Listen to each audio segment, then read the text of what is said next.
মই জনাওঁ যে মোৰ এটি গীত আজি উন্মোচন কৰিব লৈছোঁ আমাৰ দিগন্ত বদলি ছাৰৰ ষ্টুডিঅ'ত অডিঅ' ভিডিঅ'ত আৰু মোৰ সৌভাগ্য যে মই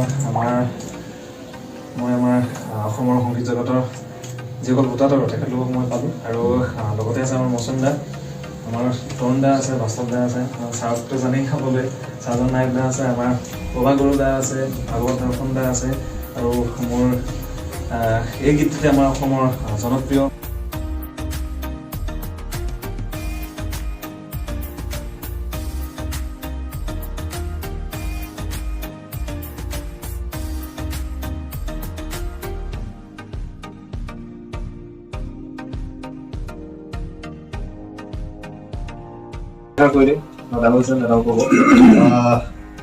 মই নাজানো ভাইটি এটা খুব সুন্দৰ গান মই শুনিলোঁ এইমাত্ৰ আৰু নীলাক্ষীও খুব ধুনীয়াকৈ গাইছে আৰু খুব ভাল লাগিলে, প্ৰথমবাৰ শুনি খুব ভাল লাগিছে। মই যি ধৰণৰ গীত কৰোঁ মই আজিকালি তেনেকুৱা কৰা নাই, কিন্তু মোৰ তেনেকুৱা নিজকে বিচাৰি পোৱা নিচিনা লাগিছে আৰু যিটো বিহুসুৰীয়া গীতৰ যিটো মাদকতা আগৰ টেষ্টবিলাক আছিলে গানত, কিন্তু এই গীতটোৱে আকৌ ঘূৰাই আনিব বুলি মই আশা কৰিছোঁ। খুব সুন্দৰ হৈছে, ভিডিঅ' খুব ভাল লাগিছে, ফিল্ম ভাল হওক তাই আশা কৰিছোঁ। একচুৱেলি আকস্মিকভাৱে আহিলোঁ কাৰণ আজি মোৰো গীত এটা ৰিলিজ হৈছে আৰু মই মোৰতো কথা নকওঁ চকুত হয়। চ' সেই গীতটো আমি কোনো এনেকৈ কৰা নাই, মিষ্টি কৰাকৈ কৰা নাই, কিন্তু এই যোগেদি দুইটাই হৈ গ'ল আৰু ৰাইজে দুইটা গীতেই শুনিব বুলি আশা কৰিছোঁ। আছে মই নাজানো গানটো মিউজিক কৰিছে জোনাক। বহুত দিনৰ মূৰত তাৰ গান মই মিক্স কৰিবলৈ পাইছোঁ, সৌভাগ্য ঘটিলে এবাৰ। তাৰপিছত ইয়াৰ প্ৰণৱৰ গোৱা বৰ ধুনীয়া পালোঁ, মই ভাল পাইছোঁ, ভাল গাইছে, নীলাক্ষীটো ভাল গাই, প্ৰণৱৰ স্পেচিয়েলি ইয়াৰ গোৱা মই ভাল গতিকে গীতটো সকলোৱে আদৰি ল'ব বুলি মই আশা কৰিছোঁ।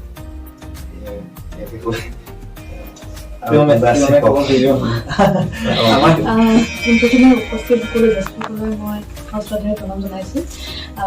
মই নাজানো এই গীতটি যেতিয়া প্ৰথমবাৰ শুনিবলৈ পাইছোঁ, চিন্দাৰ যেতিয়া মোক পঠাইছিলে গীতটি শুনি একদম আমি আগৰ বিহুলৈ মনত পৰি গৈছিলে, যিটো সেইটো এতিয়া বৰ্তমান সেই সোৱাদটি পাইছোঁ এই গীতটি।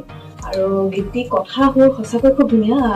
সাধাৰণতে এজন মানুহে নিজৰ ভালপোৱা জনীলৈ ভালপোৱা মানুহগৰাকীলৈ সেই কথাষাৰ যিসকলৰ মানে ভালপোৱাটিলৈ অকণমান দুখ বেদনা থাকে সেই বস্তুটো ৰিলেট কৰিবলৈ পাব। আৰু গীতটি ইমানেই ধুনীয়া যে আমাৰ বাবে অকণমান অভিনয় কৰিবলৈ কঠিন হৈ পৰিছে, কাৰণ দেখিছে গীতটি অকণমান বিষাদ অৰ্থাৎ অকণমান নিৰাশাজনক। গীতটি সাধাৰণতে ভালপোৱাটো দুখ থাকে, কিন্তু ভালপোৱা দুখটো কেনেকুৱা থাকে সেই গীতটি ধুনীয়াকৈ প্ৰকাশ কৰি তুলিছে। আৰু গোটেই গীতিৰ লগত জড়িত সকলোকে শুভেচ্ছা জনালোঁ, লগতে মৌচুম দাৰ নতুন গীতটিলৈ বহুত শুভেচ্ছা জনালোঁ। আৰু গীতটি অতি শীঘ্ৰে ইতিমধ্যে ইউটিউবত বহুমুখী লাভ কৰিলে, কেনেকুৱা পালে জনাব আৰু আপোনালোকে আগবাঢ়ি ল'ব বুলি আমি আশা কৰোঁ। ধন্যবাদ। মই কথাটো ক'ম, এই ৰাজনাহান যোনে লিৰিক্স আৰু টিউন কৰিছে, আগতেও এটা গান কৰিছিলে, সেইটোও বৰ ধুনীয়া পাইছোঁ। গান লিখা ভাল শুভেচ্ছা থাকিলে শুভেচ্ছা থাকিলে ভাল ভাল গান।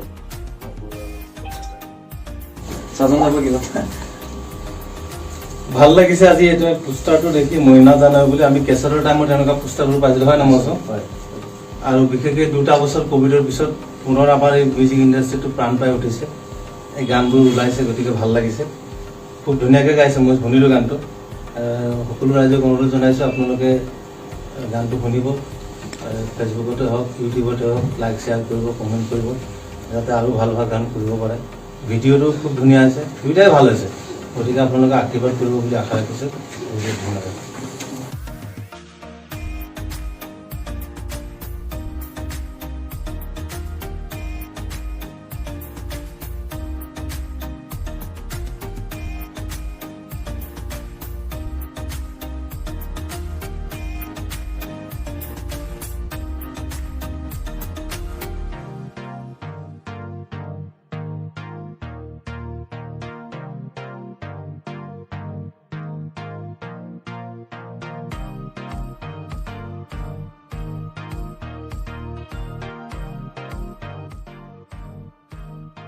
মই নাজানো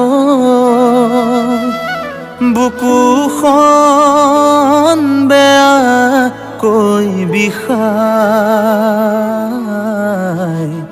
মইনা জানো কিয় দিলি হিয়াত আনঠাই